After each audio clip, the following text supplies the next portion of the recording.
Alright guys, we are back from Irwindale. That was an amazing time at the show in the last video that you guys saw. However, we're going to be finally fixing the actual oil leak, which I realized I never actually told you guys what it was. So it actually turned out, ironically enough, I had done everything in the lower half and back half of the engine. It's actually on the top. So it's on the intake manifold, the rear china wall, insert a photo. It's leaking out of somewhere on the rear china wall and down in between the block and the bell housing, which is where it's leaking out on the bottom. So it kind of makes sense, interesting enough. That was super annoying to find that out. So what we're going to be doing today is pulling the intake off, fixing that, and putting it back on. Not sure why it failed. I've never had one fail. The only time I've ever had one of those actually fail is when I used a cork gasket and I used RTV on both ends just cause. And this was in like 2017, so I think I was 17 years old. And the crankcase pressure actually pushed the cork gasket out forward. And it's separated. So that was the only time I ever had one of these fail. I don't use the gasket. I just use pure RTV. I use the, silicone. I use that canned cheese stuff from Permatex. It's basically the canned RTV. Way easier to apply across the, base of the block. I'm gonna seal it up to the head surface. So like I said, no idea why that happened. We're gonna go ahead and pull it apart, fix. This is an easy thing I've done 10,000 times. So we're gonna hop right into it. Got a little bit of cleaning to do, and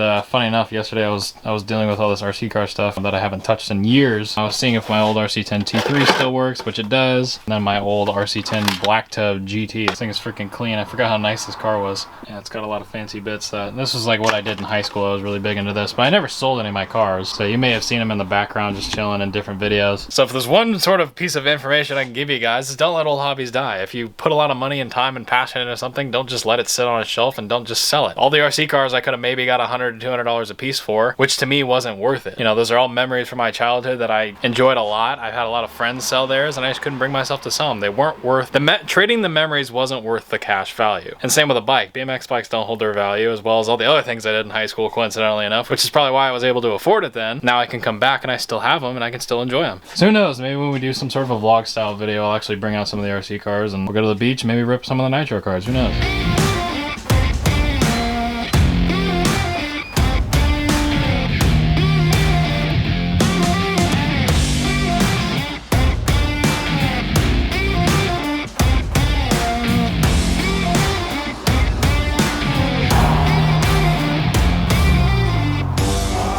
Alright, we'll play some bets to see if I actually make it in the container this time. No.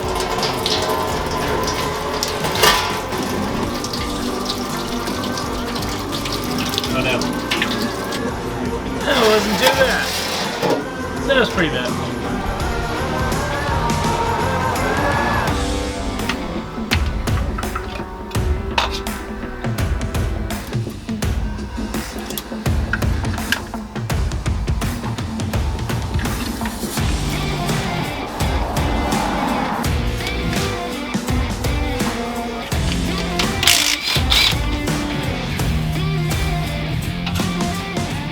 Alright, so camera died right as I pulled it off, but you can see front china wall has consistent bead all the way across, which is good.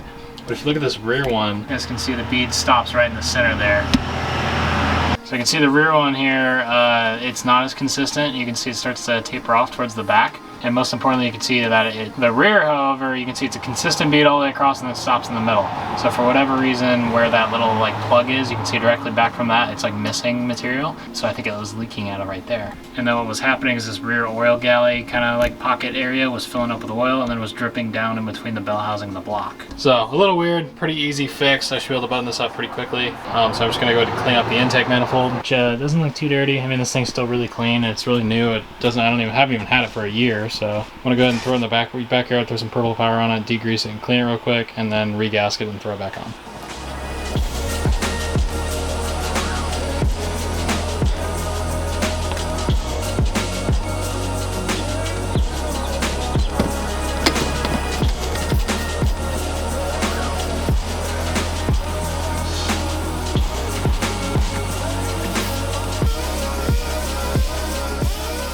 Alright, we got everything all cleaned up, prepped, and ready to go. So we're going to take our favorite thing ever, our ultra black canned cheese. This stuff works magic. I'm going to use that on the front and back of the block, as well as around the water jacket ports, and this should go really smoothly. Hopefully this fixes the issue. Otherwise, I really don't even know where it's leaking oil from at this point. It's got to be like a cracked block or something stupid that I literally can't see, because I have the transmission out, and it's leaking above where I was, which would be this. So I don't really know. This has to fix it, right? At least I think it will. I don't know. That's usually how it goes, and it still leaks, so we'll see.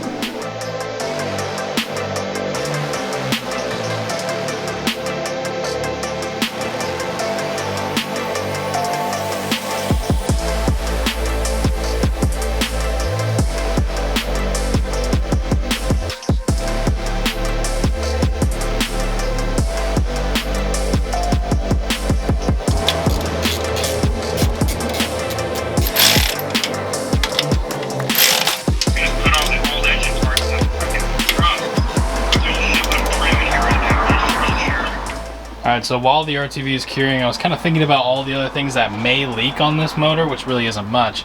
But one of which is the AN fitting that you guys can see on the side. It kind of just drips down and back. And it's done that, and it's a thread-in style fitting with its own little rubber grommet, and I've tried doing everything I can to preserve it and make it actually work, but it doesn't. So I think what I'm going to do is I'm going to pull this guy off, both the valve covers off, bring them my old work, and have them TIG weld it. It's a thread-in style fitting, but for whatever reason, that one just doesn't want to seal. I don't know if there's more crankcase pressure on this side of the motor than that side. At some seriously high RPM driving, both of them do have blow-eye. You can see it comes out through the catch can. Catch can's a little bit dirty. It's not too bad. I've definitely seen worse, but it's definitely something. So I'm gonna go and pull these off, catch up with you guys in the morning when we're going ahead and welding those.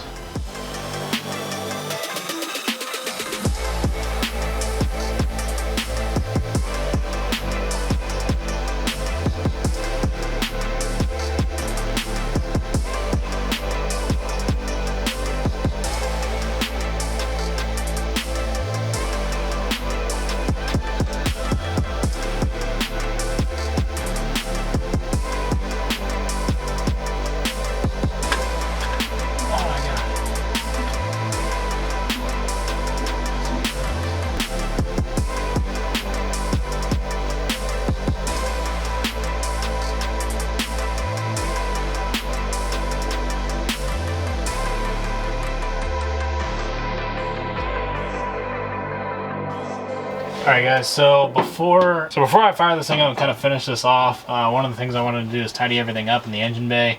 I do have another car show coming up this week, so I kind of want to make sure, if it's not leaking oil, make sure the rest of it's clean, so hopefully I get to clean it for the last time. One of the things I'm doing is reorganizing my spark plug wires, something I recommend all of you guys do. So what I'm doing right now is kind of going through, figuring out where they all are and where everything needs to be. These heat shield boots actually do have a logo on them. I'm making all the logos straight, getting those back on, because some of you guys may not know how to wire loom your wires, so you don't need to go buy aftermarket loom or wire organizers. You can actually just make these yourself. Alright, so what you're going to do is you're going to go ahead and group all these together. Make sure you start from the block side, so all the wires over there are symmetrical and they're in order, and then worry about it up here, because sometimes this gets a little hard to work with. Basically what I'll go front over with a zip tie and keep this one loose. You'll take 3 more zip ties and you'll go end over end with each of them from the bottom in between. Pull that one tight-ish, not too tight, just snug it up. So you'll continue this through the next 2. And you're going to want to snug up these center ones first before you tighten the outside one, otherwise it'll be kind of curled. It's too tight. Hold it. I'll do another one down here and she'll look really good.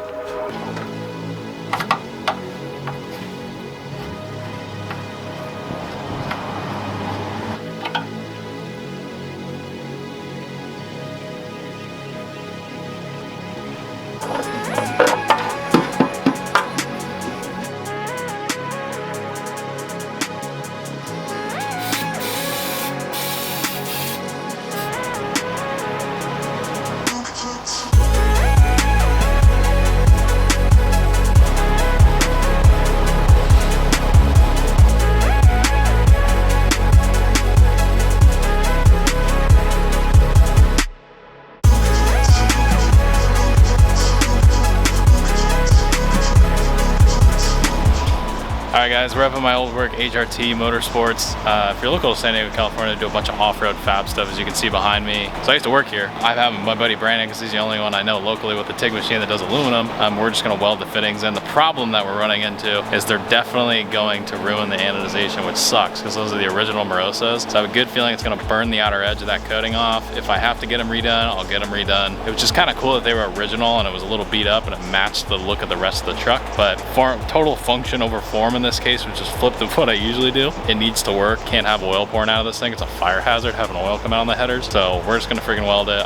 We thought he brought up putting rubber under the fitting and threading it on that way, and maybe it won't leak. It's one of those things where it's like, I just want it not to leak. Let's just freaking weld it so we don't have any questions.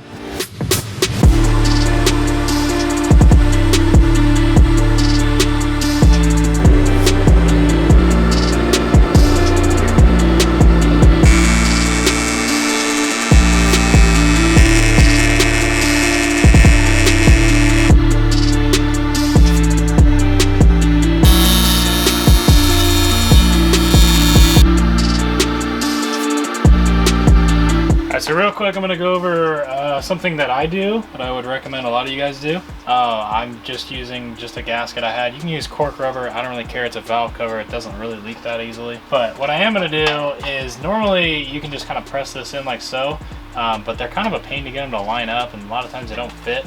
So what I'm going to be doing is using RTV and sealing it on one side so I can seal it once and then I can take the valve cover on and off as many times as need be. One thing I do have to do, however, is cut off all these little edges on the actual gasket itself because it won't sit inside of this. So what we're going to be doing is making sure the whole valve cover is clean, and then what I'll do is I'll take my favorite thing ever, my canned cheese. This is Ultra Black Permatex, but it's in a can, so it's way easier to use. I use it on the intake to get a saw.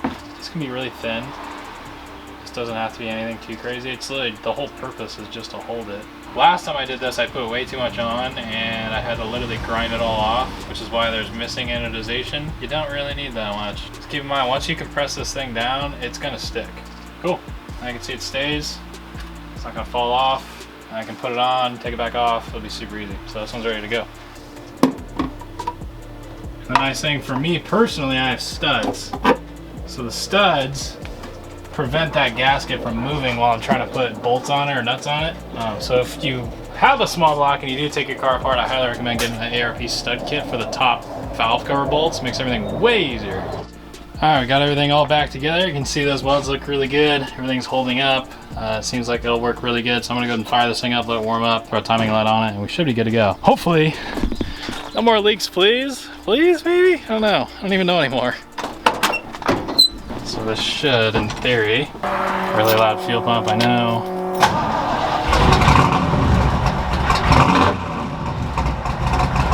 Nice.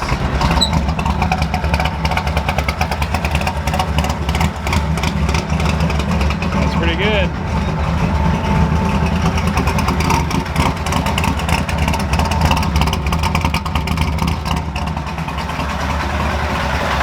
So you'll hear piston slapping a little bit. Happens when it's cold. Other than that, it seems to run fine. So I'm gonna let it warm up, cycle the cooling system, make sure the cooling system's all good to go, and throw a timing light on it, and we'll be good.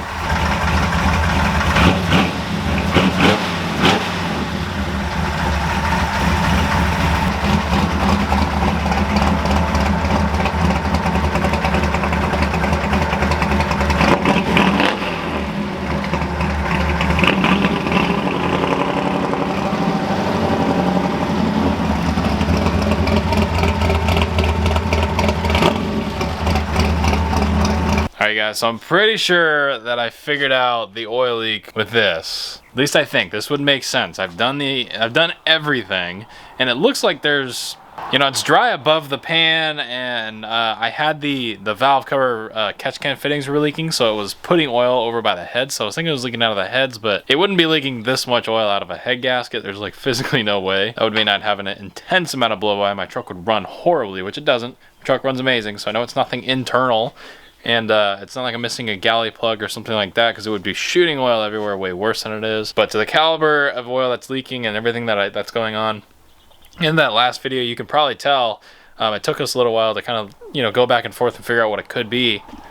It's got to be the oil pan. I think what's happening is, one of my buddies pointed out, he says when you bolt the transmission up to the backing plate of the block, a lot of aftermarket oil pans, they don't quite seal right. They may be pushed too far back, so as you bolt the backing plate, the bell housing onto the block, it actually pushes on the on the oil pan, pushing the oil pan forward and causing that back part by the main cap, the rear main seal, to kind of bow a little bit, because it's technically further back. You bolt the backing plate on, it shoves it forward, sometimes too much, and it breaks that rear seal. Not the rear main, but just on the oil pan side. So if the oil pan's not sealing, it's obviously not a good sign. It means basically every time I drive it, it's just gonna, you know, shove oil everywhere. So really the only solution that I've found to this is a lot of guys will take their oil pan, drop it down, and they'll file down parts of the back. This would have been nice to do when I had the whole back of the tranny off, because my buddy Nick was telling me you can lay a straight edge across the back of the block and the oil pan and make sure that everything is perfectly in line. You can tell if it isn't. So that was definitely a thought. So I think in the future we might be looking into dropping the pan, but I don't think it's a rear main. Rear main looked like it was fine. I have a very sneaky suspicion that it's the oil pan. So I hope it's something that simple, but you know, with my luck, it never is. So I'm hoping you guys will be able to see this. It's kind of tricky because I don't have a wide angle lens, so if it doesn't focus or do something weird, I apologize. You can see like the whole bottom of this thing's soaked. and it's really the bell housing area, but you can see like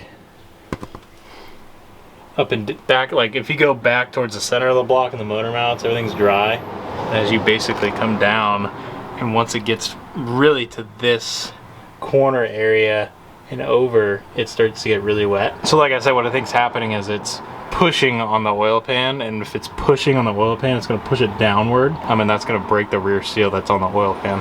So I'm going to kind of retorque all these, and yeah, I know I have a bolt broke right there, but that shouldn't do this. So I'm going to retorque all these bolts, make sure they are tight. They don't need to be crazy tight, but just tight enough. Brake clean and clean everything, get everything all clean, and then run a bead of silicone across this, and hopefully that band-aids it enough to where it'll do something. But I think these two corners are leaking very good.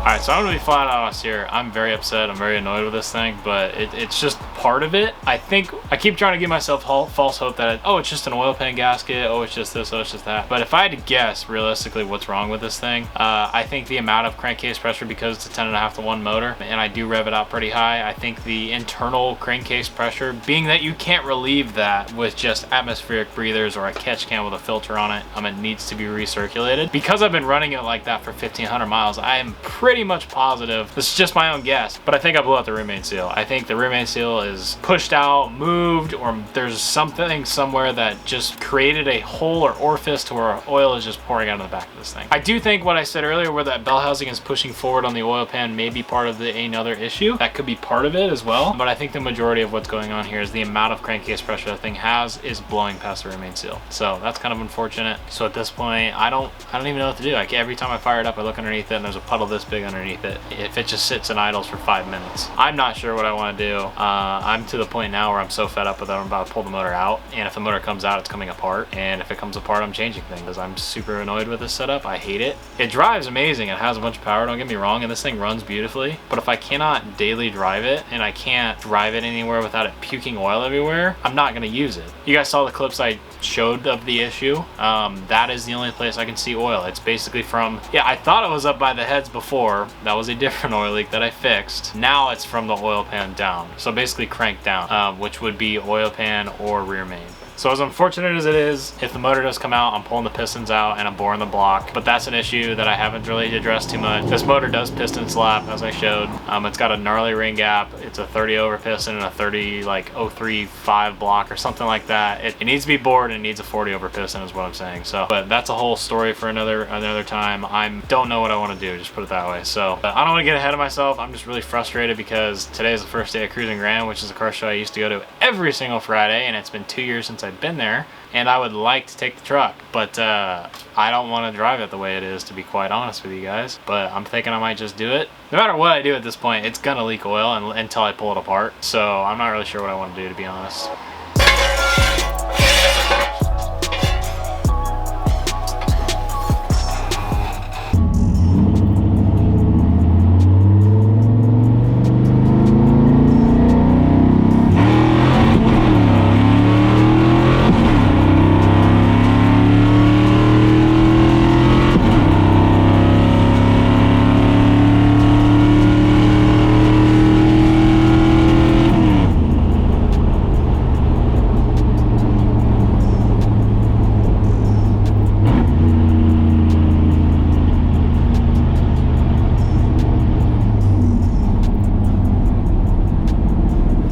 Well, as a lot of car guys do, you gotta go out and just kind of blow some steam off. You could probably see in my facial expressions, I'm not happy and I wasn't happy. I don't want to get on the internet and pout and bitch and complain about how my truck's not cooperating. That's part of it. So I understand what's happening and why. Partially because my truck hates me and it likes to do this, but it's whatever. So if I look pissed off, I'm sorry. I genuinely am. Unanimous by one person, myself, decision not to take this to Cruising Grand today, which is very frustrating. It's just a smart decision. I'm gonna go through a bunch of oil and coat the whole bottom of the truck in oil again if I drive it down there. It's like a 40-minute drive one way. I'm just gonna leave it here. I'm gonna continue this video vlogging down to the car show with Michael and Sean. They're bringing their cars. And this is the first time in a long time that I have not brought a car to a car show that my friends are bringing cars to. So this is really a weird feeling to me, but I'm gonna try to put a smile on my face, go down to the car show and enjoy my friends' cars. So I'll pick you guys up when we're down at Cruising Grand checking out all the cars. All right, so I've been pretty bad at updating you guys about this stuff. Show's been going on for like 4 hours now. So let me kind of catch you guys up to speed real quick.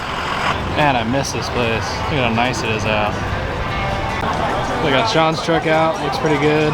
This is daily right now. We're gonna have to put music over this because all the copyright from the VJ. But Michael's got his car out, looks really good too. Just clean it up.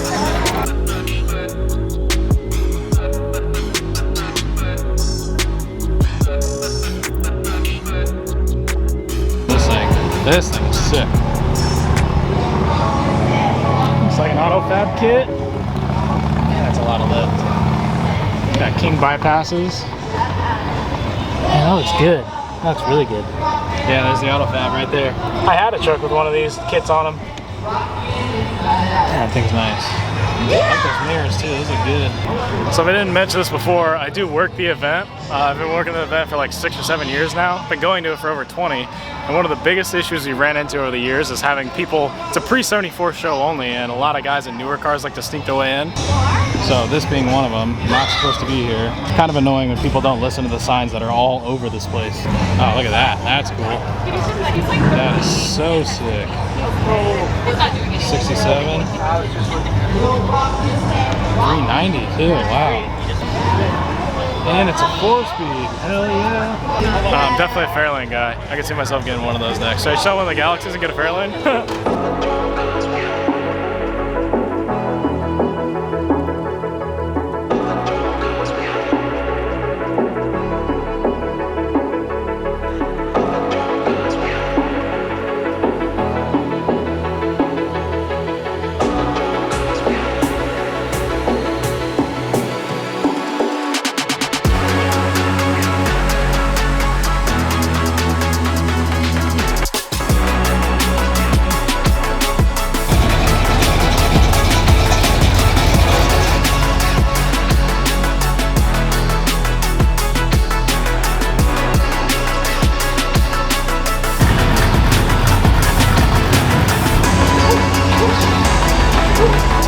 I wish I could actually like show you guys the music and like the atmosphere that's going on, but I'm gonna get a copyright strike, so I can't.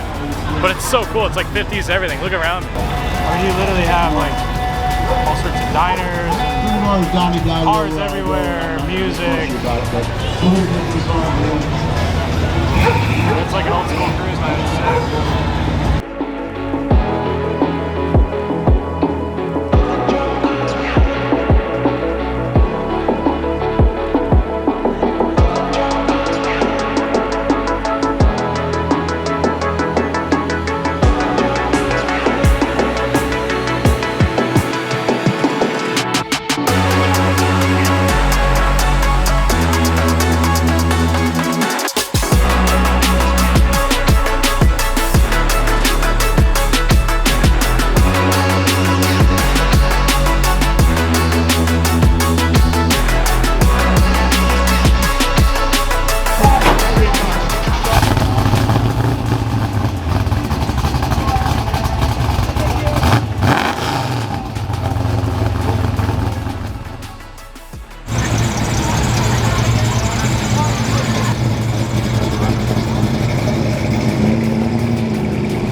Alright guys, we're back home with this thing. So a little bit fed up, not gonna lie, definitely can admit that. But yeah, I'm curious what you guys think. I'm kind of gotten to the point where I'm just gonna ask other people what they think. Because my own guess is it's gotta be either the oil pan or the remain seal. One of those two is definitely not having a good time right now, and I'm not sure which. But I guess the oil pan technically has to come off for either one of those, so we might just start there. I don't know, let me know what you think down in the comments below. Like the video if you did enjoy it, it would really mean a lot to me. Kind of bummed we couldn't take it to cruising ground, but there's always next time. Until then, go ahead and leave a like on today's video. I'll see you guys in the next video of this truck. See you guys then. Bye guys.